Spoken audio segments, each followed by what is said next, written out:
जैसे ही आपको पता चलता है कि आप प्रेग्नेंट हैं तो एक्साइटमेंट तो बहुत रहती है, लेकिन साथ में घबराहट भी हो जाती है। क्या क्या प्रॉब्लम्स होने वाली हैं, क्या हम उसके लिए करेंगे। मेरा नाम डॉक्टर सुमन जैन है, मैं एक गायनेकोलॉजिस्ट हूँ और आज हम बात कर रहे हैं common complaints during early pregnancy और उनके सॉल्यूशंस।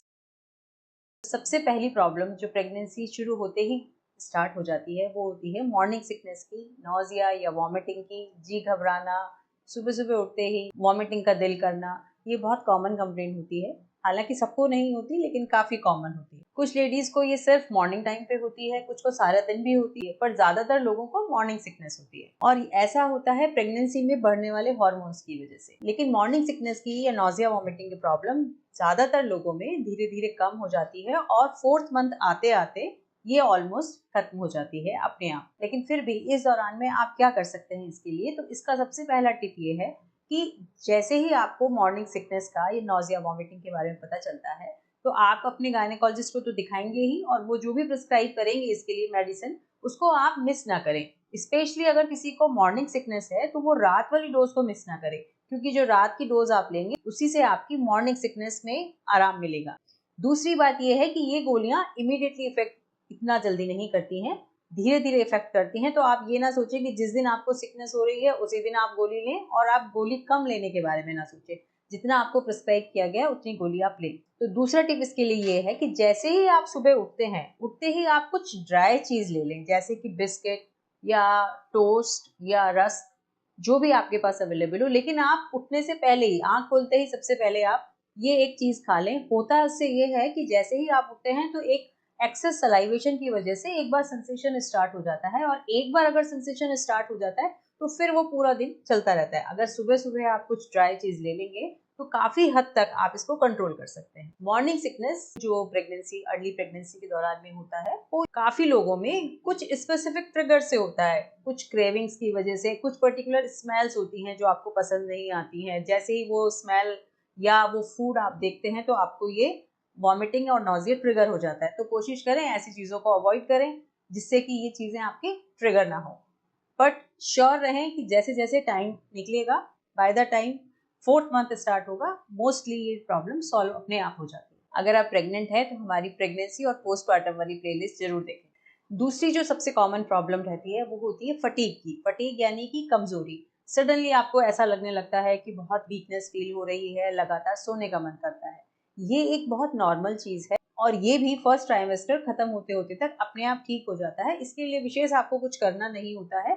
जो भी फूड आप खा सकें या जो भी आपको पसंद आए वो आप लें। और अगर आपको ज्यादा नींद आ रही है, ज्यादा आप सोना चाहते हैं, तो इट्स ओके, ज्यादा सोने में कोई प्रॉब्लम नहीं। इसके बाद आता है कि बार बार यूरिनेशन की इच्छा होना। बार बार यूरिनेशन की इच्छा बढ़ती हुए यूट्रस की वजह से होता है, और जब तक यूट्रस पेल्विस के अंदर रहता है या नीचे की तरफ रहता है तो ब्लैडर पे प्रेशर करता है और बार बार यूरिनेशन की इच्छा होती है। इसके लिए भी आपको कुछ नहीं करना है, जस्ट एक्सेप्ट इट। और जैसे ही तीसरा चौथा महीना होगा और यूट्रस इतना बड़ा हो जाएगा कि वो ब्लैडर पे प्रेशर करना बंद कर देगा, ये प्रॉब्लम भी अपने आप सॉल्व हो जाती है। लेकिन इसमें आप ये ध्यान रखें कि कहीं ऐसा ना हो कि आपको साथ में जलन वगैरह भी हो या कोई इन्फेक्शन के साइन ना हो, या अगर फीवर के साथ में है तो आपको अपने डॉक्टर को जरूर बताना है। नेक्स्ट आता है ल्यूकोरिया। ल्यूकोरिया या सफेद पानी का ज्यादा होना। जैसे ही प्रेगनेंसी होती है तो बॉडी में ईस्ट्रोजन की मात्रा बढ़ जाती है और उसकी वजह से सफेद पानी का डिस्चार्ज नॉर्मल से थोड़ा ज्यादा हो जाता है। इसके लिए हमें कुछ नहीं करना होता है, ये भी अपने आप ठीक हो जाता है और ये प्रेगनेंसी में नॉर्मल चीज है, इसके लिए घबराने की कोई जरूरत नहीं। लेकिन अगर इसके साथ में आपको इचिंग हो रही है या आपको फाउल स्मेलिंग डिस्चार्ज है तो ये इन्फेक्शन की वजह से हो सकता है, तब आपको इसका ट्रीटमेंट लेना जरूरी होगा। इसके बाद जो कॉमन प्रॉब्लम होती है वो होती है हार्ट बर्न या एसिडिटी की, या पेट में ज्यादा जलन होना। एक तो नॉजिया और वॉमिटिंग की वजह से पेशेंट्स कुछ खा नहीं पाते ज्यादा, इसलिए भी उनको एसिडिटी हो जाती है। और कुछ प्रेगनेंसी की वजह से जिनको ज्यादा टेंडेंसी होती है एसिडिटी की, उनका भी ये प्रॉब्लम थोड़ा बढ़ जाता है प्रेगनेंसी में। अगर बहुत ज्यादा प्रॉब्लम है तो इसमें हम लोग आमतौर पे एंटासिड वगैरह प्रिस्क्राइब करते हैं। अगर थोड़ा बहुत रहता है तो आप ठंडा दूध वगैरह लेके इसको ठीक कर सकते हैं। यूजुअली इसके लिए ज्यादा कुछ करना नहीं होता और धीरे धीरे ये प्रॉब्लम भी अपने आप ठीक हो जाती है। अर्ली प्रेगनेंसी में मूड स्विंग्स भी काफी होते हैं।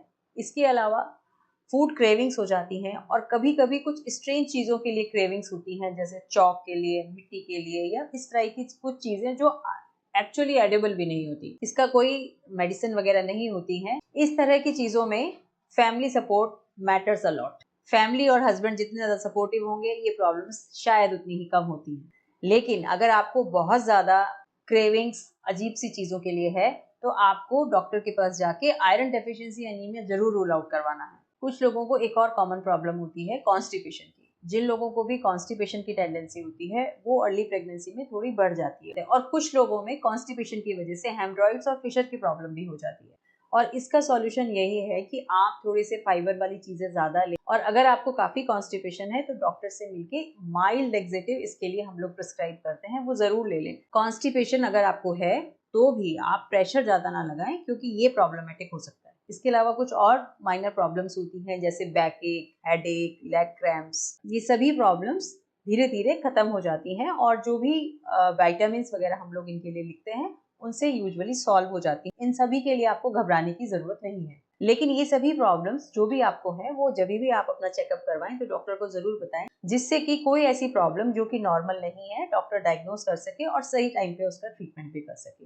लेकिन आपको स्ट्रेस लेने की जरूरत नहीं। स्ट्रेस फ्री रहें और अपनी प्रेगनेंसी को पूरी तरह से एंजॉय करें। मिलते हैं अगले वीडियो में। Stay informed and stay healthy.